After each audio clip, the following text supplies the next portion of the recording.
My fiance said, "I'm charging you rent now. This is my apartment too. My apartment I owned before we met." I replied, "Interesting business proposal." Then I had her served with an actual lease agreement. $3,200 per month, first, last deposit. When she saw the terms. Original post. I 32 male bought my apartment 6 years ago. 2-bedroom, nice building, decent neighborhood. Paid off the mortgage completely 3 years ago through a combination of aggressive payments and a small inheritance from my grandfather. It's mine. Free and clear. No bank, no landlord, nobody. My fiancé and I have been together for 2 years, engaged for 3 months. She moved in about 14 months ago. The arrangement was simple. I own the place outright, so she didn't pay rent. She contributed to utilities and groceries. We split those roughly 60/40ths since I make more. Seemed fair. Last Tuesday, she came home from having drinks with her sister. I was on the couch watching basketball when she sat down across from me with that look. You know the one. The "we need to talk" face. "I've been thinking," she started, "about our living situation. Okay, this is my home too. I've been living here for over a year. I have rights. I muted the TV. Rights to what? To this apartment. To equity. To security. I've been contributing to this household, and I deserve recognition for that." I was genuinely confused. You don't pay rent. You pay for some groceries and half the electric bill. What equity are you talking about? That's exactly my point. She crossed her arms. I've been giving you free labor. Cooking, cleaning, emotional support. That has value. I've decided I'm charging you rent now. $800 a month. It's only fair. I actually laughed. I thought she was joking. She wasn't. I'm serious. My sister says I'm basically subsidizing your lifestyle by not demanding compensation for my contributions. This is my apartment too, and you need to start paying me for the privilege of living with me. Let me be clear about something. My fiancé doesn't cook. I do about 70% of the cooking. She cleans by occasionally running the vacuum and wiping down counters. And emotional support? That's called being in a relationship. I provide that too. Let me get this straight, I said slowly. You want me to pay you $800 a month to live in my own apartment? The apartment I own, that I paid off before I ever met you. It's our apartment now. I live here. I have tenant rights. And yes, you should be compensating me. Interesting business proposal. I picked up my phone and started typing notes. I'll need to think about this. She seemed satisfied. Went to bed thinking she'd won something. She had no idea what she just started. The next morning, I called my buddy from law school. He's a real estate attorney now. Explained the situation. He laughed for about 30 seconds straight. She wants to charge you rent in your own property? That's creative. What are my options here? Well, she's technically a tenant at will. No lease, no formal agreement. If she wants to make this a business arrangement, you can absolutely make it a business arrangement. Meaning you can draw up an actual lease. Market rate. First month, last month, security deposit. The works. If she wants to play landlord-tenant games, she can play by actual landlord-tenant rules. I had him draft something that afternoon. 3 days later, on Friday evening, my fiancée was in the kitchen making herself a smoothie when the doorbell rang. I was conveniently in the bathroom. "Can you get that?" I called out. She opened the door to a process server. Nice older gentleman, very professional. He handed her an envelope. "You've been served." I emerged from the bathroom just in time to see her standing there, envelope in hand, looking completely bewildered. "What is this?" "Open it." She did. Read the first page, then the second. Her face went through about 6 different colors. This is a lease agreement. You're trying to charge me $3,200 a month in rent. Market rate for a 2-bedroom in this building. You can check the comparables. Units 4B and 7A are both listed right now. Actually, I'm being generous. They're asking $3,400. This says first month, last month, and a security deposit. That's almost $10,000. $9,600 to be exact. Standard terms. You wanted a business arrangement. Here's a business arrangement. I'm your FINC. And I'm your landlord, apparently. Your words, not mine. You said this is your apartment too, and you wanted to establish financial terms. Here they are. She was shaking, literally shaking. This is insane. You can't do this. Actually, I can. My attorney drew it up. It's completely legal. You have 30 days to either sign the lease and provide the deposit or vacate the premises. Vacate? You're kicking me out. I'm giving you a choice. You wanted to treat our home like a business transaction. Cool. Here's the transaction. Sign and pay, or find somewhere else to live. We're supposed to get married. I took off my ring, the engagement ring I'd given her 3 months ago. No, wait, I took off my own ring from my finger that matched hers. Are we? Because people who are getting married don't usually try to extort rent from their partners. She started crying. Big, heaving sobs about how I was being cruel, how I was twisting her words, how she never meant any of this. You literally told me, word for word, that you were charging me rent and I needed to pay you for the privilege of living with you. In my own apartment, the one I own. Did I misunderstand something? I was just, my sister said. Your sister. Interesting. Maybe your sister can help you come up with $9,600. Update 1, 4 days later. So things escalated. Shocker, I know. After Friday's lease reveal, my fiancée called her mother. Her mother called my mother. My mother called me. What on earth is going on? I explained the situation. There was a long pause. She tried to charge you rent? In your own apartment? Yep. And now you're charging her actual rent? Yep. Another pause. Well, I can't say I blame you, but this is going to be messy. She wasn't wrong. Saturday morning, the cavalry arrived. My fiancé's mother, her sister, the one who apparently gave her this brilliant advice, and her best friend since college all showed up at MY apartment for what they called an intervention. I was making coffee when the doorbell rang. Opened it to find 3 very angry women. We need to talk, her mother said, pushing past me. Please come in.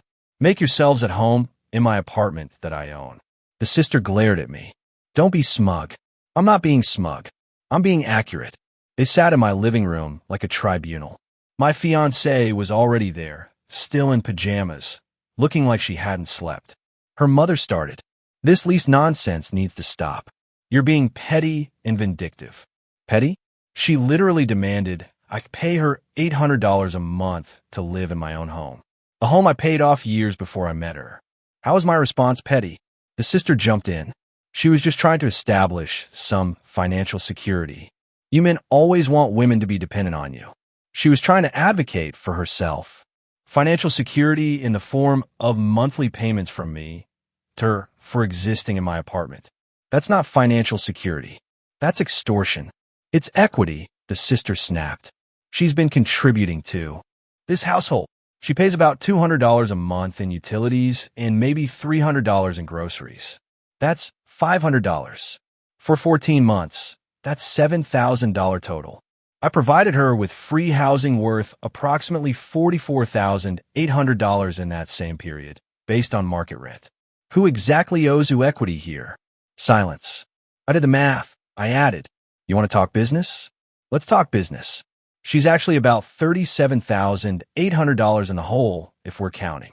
My fiancée started crying again. Her mother put an arm around her. You're being deliberately cruel, her mother said. She loves you. She made a mistake. Can't you just forgive her?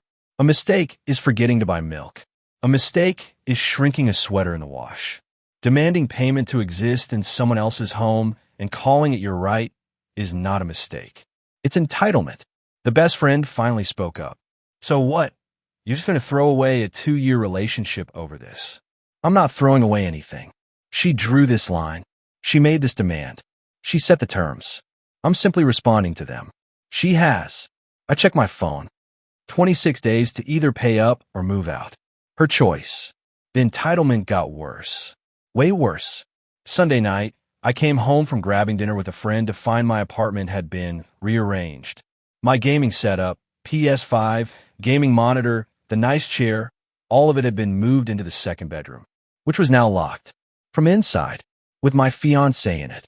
She'd literally barricaded herself in my spare room with my stuff. What are you doing? I asked through the door, establishing my territory. This room is mine now. You can't kick me out of it. That's my PlayStation. It's an MY room. Finders keepers. I cannot believe what I was hearing. You realize this changes nothing about the lease situation, right? I'm not signing your stupid lease. I'm not paying you anything. And I'm not leaving. My sister looked it up. I have tenant rights. You'd have to formally evict me, and that takes months. So get comfortable, because I'm not going anywhere. She was right about one thing. Formal eviction does take time.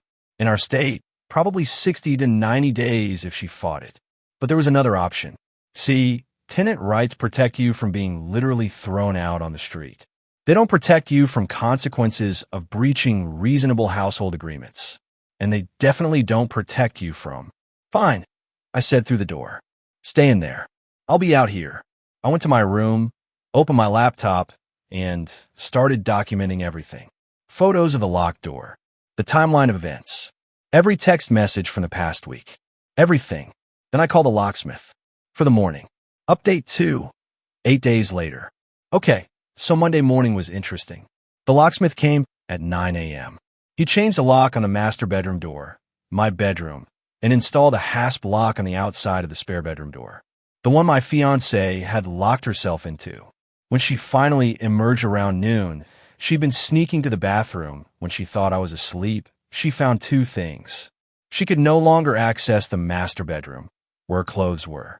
Her territory could now be locked from the outside. What did you do? She demanded. Establish my territory. I was packing a bag for work. Your clothes are in garbage bags in the hall closet. The master bedroom is now off limits. And if you take any more of my belongings into that room, I'll lock it with you outside of it. This is harassment. This is property rights. You want to play tenant games? Tenants don't get to lock themselves in rooms with the owner's property. Tenants also don't have access to the owner's private bedroom. I'm calling the cops. Please do. I'd love to explain to them how you barricaded yourself in a room with thousands of dollars of electronics that belong to me. That's called conversion, by the way. Look it up. She didn't call the cops. She called her sister instead. For about 2 hours. Lots of screaming. Lots of crying. That evening, I came home to find her mother sitting at my kitchen table. We need to discuss this like adults, she said. I agree. Where's your daughter? In her room. The spare bedroom, you mean? The one in my apartment. She sighed. You're really going to keep doing this? Doing what? Being accurate. Being hostile. Ma'am, your daughter demanded I pay her rent in my own home. Then she locked herself in a room with my belongings. Then she claimed tenant rights to avoid consequences. I've been remarkably patient, actually. She's scared. She feels like she has no security, no future. She was getting married. To me. In a home I owned outright. With no mortgage, no debt, no financial concerns. She had security. She threw it away because her sister convinced her she deserved more. Her mother's face flickered. Her sister has always been strong-minded. Her sister told her to shake down her fiancé for rent money. That's not strong-minded. That's delusional. And now your daughter is going to be single and homeless because she listened. You can still fix this. Just tear up the lease, forgive her. And then what? We get married and she does this again? Maybe with the house we buy together? Maybe with my retirement accounts? What does it end? No answer. 23 days, I said. She can sign the lease and stay as a tenant. She can leave voluntarily. Or she can wait until I formally evict her. Those are the options. The dirty tricks continued. Day 11. I came home to find several of my personal documents have been reorganized. Tax returns, bank statements, the deed to the apartment, all moved from my filing cabinet to somewhere.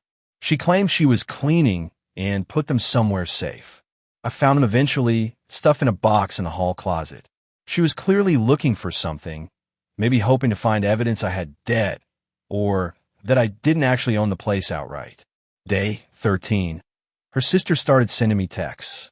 Long, rambling messages about how I was financially abusive and controlling, and how my fiancé deserved better.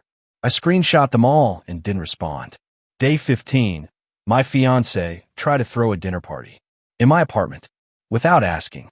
I came home to find 4 of her friends in my living room, drinking my beer, using my dishes.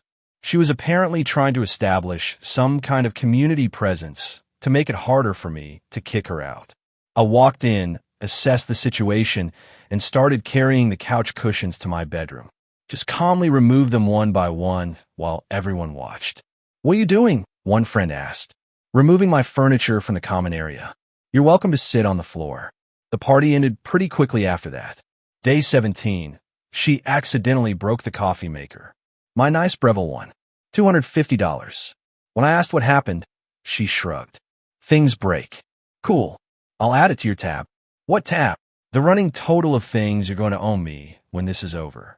We're at $37,800 in housing equity you haven't earned, plus $250 for the coffee maker. Should I keep going?" Final update, day 29. The deadline arrived. I'd spent the past 2 weeks being meticulously reasonable. Every interaction documented. Every outburst from her recorded. Every attempt to damage property photographed. I had a folder on my laptop called Evidence that was getting concerningly large. My attorney had filed the formal eviction notice on day 22, giving her the legally required 7-day notice to vacate since she'd never had a formal lease and was therefore a tenant at will. She could fight it, but she'd need to hire a lawyer and go to court, and based on everything I documented, she'd lose. The morning of day 29, I was eating breakfast when she came out of the spare bedroom. She looked exhausted, dark circles under her eyes, hair unwashed. "I'm not leaving," she said. "I know. You can't make me. Actually, I can. The sheriff's department will be here at 2 p.m. to remove you if you're still here. I filed the paperwork last week." Her face went white. "You're having me arrested?" "Not arrested. Removed. You've refused to leave. You've damaged my property. You've harassed me in my own home. This is the consequence. I'll tell them you abused me. You can try. I have 2 weeks of documented evidence showing you broke my coffee maker, locked yourself in a room with my belongings, threw unauthorized parties in my home, and went through my personal documents. You have what? The fact that I asked you to either pay rent or leave. They'll believe me. They always believe the woman. Maybe, but they'll also look at the evidence. And the evidence says you tried to extort your fiancé for rent money in his own home and then refused to leave when he ended the relationship. That's not domestic abuse. That's a breakup with an entitled squatter. She started crying again. At this point, I was immune. "You ruined everything," she sobbed. "We were supposed to get married. We were supposed to have a life together. You ruined everything. You, with your sister's advice and your demands and your rights. I gave you a free home, a partnership, a future. You wanted more. You wanted control. You wanted to extract money from me for existing. And when I said no, you tried to hold my home hostage. I just wanted security. You had security. You threw it away for $800 a month that you never actually would have collected." Her mother showed up around noon. Brought boxes. Didn't say a word to me. Just helped her daughter pack. The sister came too, of course. She had plenty to say. "You're a monster," she told me. "You destroyed her. She destroyed herself. You just helped. How can you be so cold? How can you tell your sister to shake down her fiancé for rent money and then act surprised when it backfires?" No answer. They were gone by 1:30 p.m. I stood in my doorway and watched them load the last box into the sister's SUV. My fiancé, ex-fiancé, didn't look back. Her mother did, though, just for a second. And in that look, I saw something unexpected, embarrassment, maybe even shame. She knew. She'd always known her daughter had pushed too far. She just couldn't admit it. Here's the aftermath. The engagement ring, the one I gave her, I asked for it back. She refused at first. Her sister said it was rightfully hers. I had my attorney send a letter explaining that in our state, an engagement ring is a conditional gift that must be returned if the engagement ends, especially if the recipient is at fault. Got it back 3 weeks later via certified mail. Total cost of her living with me rent-free for 14 months. Approximately $44,800 in housing value. Cost of the coffee maker she broke, $250. Cost of the locksmith, $185. Legal fees, $1,200. Worth it? Absolutely. Some people have asked if I miss her. Honestly, I miss who I thought she was. I miss the version of her that existed before her sister got in her ear. But that person might have never been real. What I don't miss is walking on eggshells, wondering what demand would come next, feeling like my own home wasn't really mine. The apartment feels different now. Quieter. Emptier. But also mine. Actually mine. For the first time in 14 months, I can sit on my couch in my home without worrying that someone is going to hand me a bill for the privilege. A few days after she left, I got a text from an unknown number. Her sister's husband, of all people. Hey man, just wanted to say I heard what happened. Between us, my wife's been in my ear about the same stuff for years. Charging rent, equity, all that. I told her if she ever tried it, I'd do exactly what you did. You did the right thing. Didn't respond. But I saved that message. The sister's husband, plotting his escape. Some patterns are just universal, I guess. As for me, I'm okay. Still processing. Still adjusting to having my space back. Still occasionally finding her stuff in weird corners. A hair tie here, a lip balm there. Little reminders of what almost was. But mostly, I'm relieved. Because if she'd pulled this after we were married, with joint assets, with property commingling, with actual legal claims to my home, it would have been 100 times worse. She did me a favor, really. Showed me who she was before it was too late. And all it cost me was a coffee maker and some legal fees.